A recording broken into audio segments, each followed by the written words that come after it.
एक छोटे और शांत शहर के किनारे पर एक पुराना घर था जहां मिया अपने माता पिता के साथ रहती थी। मिया को पुरानी चीजें और खिलौने बहुत पसंद थे। उसके जन्मदिन पर उसकी माँ उसे एक पुरानी एंटीक शॉप से लाई हुई खूबसूरत लेकिन अजीब सी डॉल गिफ्ट करती है। उस डॉल का नाम था लिली। उसकी बड़ी काली आंखें, फीकी मुस्कान और पुरानी ड्रेस उसे बाकी खिलौनों से अलग बनाती थी।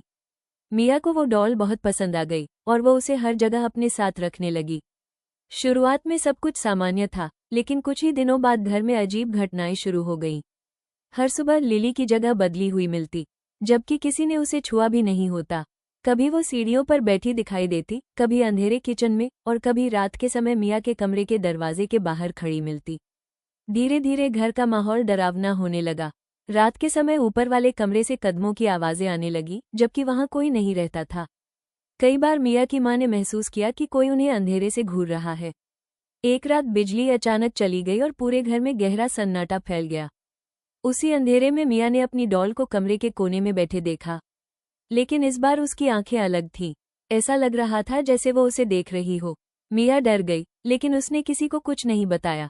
अगले दिन उसे पुराने अखबारों में पता चला कि कई साल पहले यही डॉल एक दूसरे घर में भी थी और उस घर की छोटी बच्ची रहस्यमयी तरीके से गायब हो गई थी। लोगों का कहना था कि यह डॉल शापित है और जिसे भी यह अपना दोस्त बना लेती है वो कभी वापस नहीं आता। उस रात मिया को फिर वही फुसफुसाहट सुनाई दी, मिया मेरे साथ खेलो। उसकी आंखें डर से खुल गईं। कमरे में गहरा अंधेरा था और बाहर तेज हवा चल रही थी।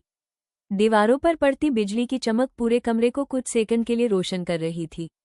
मिया का दिल बहुत तेज धड़क रहा था। उसने धीरे धीरे अपना सिर घुमाया और उसकी सांसें रुक गईं। लिली उसके बिस्तर के बिल्कुल पास खड़ी थी।